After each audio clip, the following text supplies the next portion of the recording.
भगवान श्री कृष्ण को नमस्कार करते हुए आप सभी का अनंत अकेडमी ऑफ मैथमेटिक्स में स्वागत है। देखिए क्वेश्चन नंबर 33 सोल्व करेंगे हम। Set two 10th class mathematics CBSE examination है 2025-26।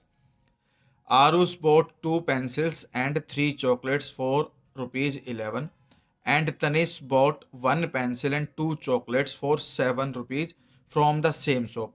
Represent this situation in the form of a pair of linear equations. Find the price of 1 pencil and 1 chocolate graphically. देखिए graphically solve करना है।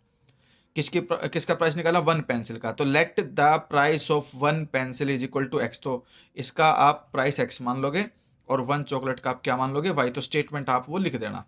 उसके बाद according to question लिख करके equation बन जाएगी। देखिए 2 पेंसिल और 3 चॉकलेट हैं, तो 2 pencil 2 into x plus 3y, क्योंकि पेंसिल की कॉस्ट x है और चॉकलेट की y है, तो 2x plus 3y is equal to 11। ये इक्वेशन 1 बनेगी। वैसे ही 1 पेंसिल एंड 2 चॉकलेट है, तो 1 into x plus 2 into y, x plus 2y equal to 7, equation 2 बनेगी। तो इक्वेशन 1 और 2 के अब हम ग्राफ बनाएंगे, उसको ध्यान से देखिए। तो इन्होंने कैसे किया? 2x plus 3y equal to 11 लिखा, 2x यहीं रखा, 3y उधर जाकर के माइनस हो गया, तो 11 माइनस 3y। फिर इस 2 से भी डिवाइड कर दिया, 11 माइनस 3y डिवाइडेड बाई 2। अब y की वैल्यू रखते जाएंगे, x की वैल्यू आती जाएगी, और y की वैल्यू ऐसी रखेंगे कि सिंप्लीफाई होकर के 2 से डिवाइड हो जाए। तो देखिए ओड है, तो हम y की वैल्यू ओड ही रखेंगे।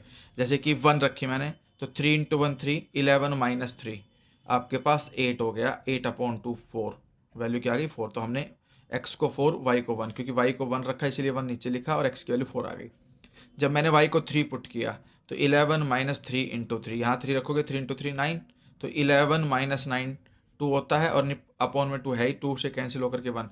यानी कि जब x1 कब आया? जब y 3 था। वैसे ही मैंने y को 5 पुट किया, तो x is equal to 11 minus 3 into 5, 11 minus 15/2, क्योंकि अपॉन में 2 है ही, तो -4/2 -2। तो ये आपके पास x माइनस 2 कब आया? जब y आपके पास 5 आया। तो ये टेबल बन गई। Next x plus 2y is equal to 7 की टेबल बनाएंगे। पहले तो x की वैल्यू निकल जाएगी 7 माइनस 2y। अब y की वैल्यू 1 रखूंगा, तो 7 माइनस 2 इंटू 1 करके 5 आ जाएगा, और y की वैल्यू 2 पुट करूंगा, तो 2 2 जा 4, 7 माइनस 4 होकर के 3 आ जाएगा।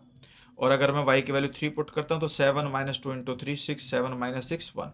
ये तो ये टेबल बन जाएगी आपके पास, ठीक है। और जो ऊपर हमने बनाई थी वो मैंने यहाँ दोबारा से मैंने लिख ली। तो पहला पॉइंट कैसे लिखा? देखो x 5 y 1, 1 2 3 4 5 पर 1, ये पॉइंट हमने ड्रॉ कर दिया। फिर x3 y2, 1 2 3, 3 पर 2 पे गए, 1 और 2, ये पॉइंट ड्रॉ कर दिया मैंने यहाँ पर।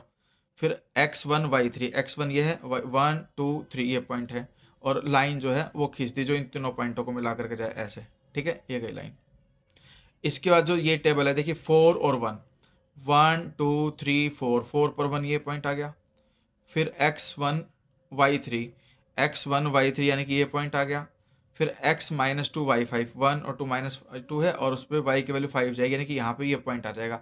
अब इन तीनों पॉइंटों को मिला करके आप एक लाइन ड्रॉ कर देना, 1 2 और 3, तीनों लाइनों को ड्रॉ किया ऐसे।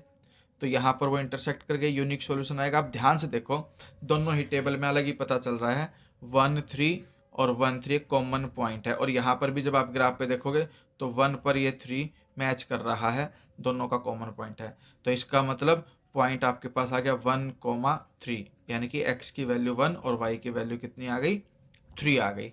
तो कॉस्ट ऑफ 1 पेंसिल भी ₹1 एंड चॉकलेट भी 3, ये हमारे पास आंसर होगा। बस यहाँ पर एक स्केल जरूर लिख देना कि आपने स्केल क्या यूज किया।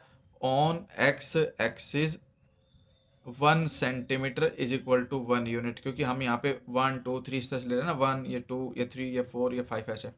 और ऑन y एक्सिस पे भी सेम ही है, 1 centimetre is equal to 1 unit.